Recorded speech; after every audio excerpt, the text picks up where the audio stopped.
My name is Ron Gilbert, and this is my resurrection story. I grew up in Mississippi in a sharecropper's home. My dad and mom demonstrated love to us. We never had a lot of material possessions, but they demonstrated that it wasn't about material possessions. My mom was a Christian, a believer.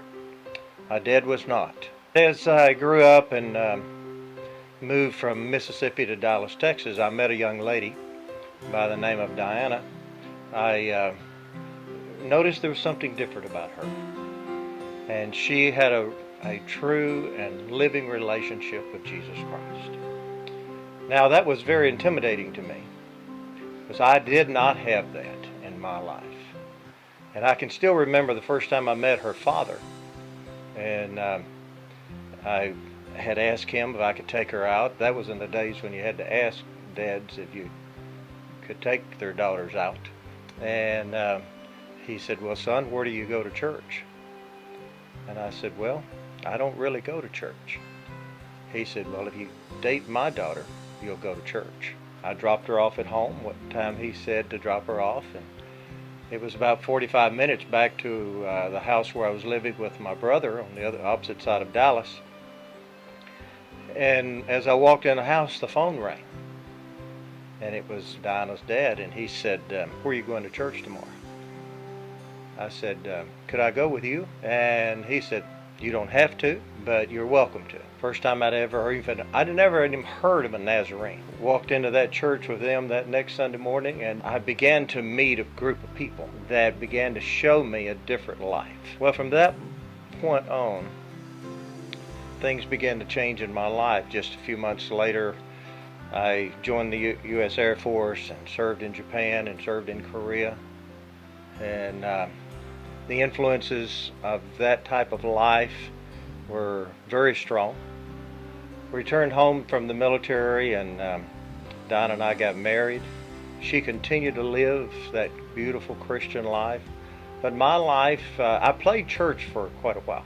But I knew inside nothing had happened. But after the military, I became a policeman in Dallas, and even as a policeman, there's a lot of negative influences. You get very hard. I had gotten to really drinking more, smoking more, cursing more, just really running from God more. In February 1974, our first son was born, and he lived 3 days, and I blame God for all of it. And in the midst of blaming God for all of it, I had a group of people gather around me from that same church, that for 3 days that he lived, they never left my side.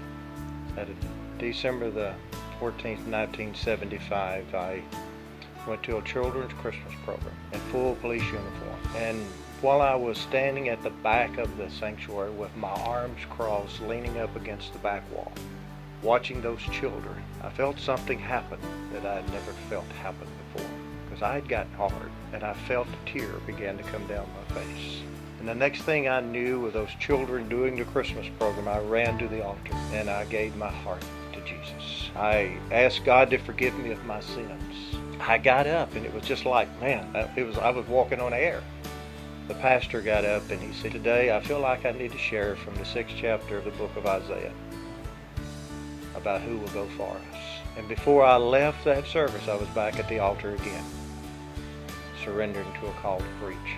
So the next day, I went into the police department and resigned my commission. Within three weeks, we had sold our home, sold our cars, moved from Dallas to Colorado Springs to enroll as a student at Nazarene Bible College to study for the ministry.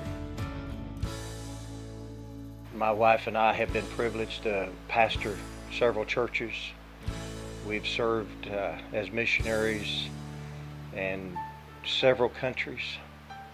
We've had the privilege of speaking or working in 35 different countries of our world. My name is Ron Gilbert,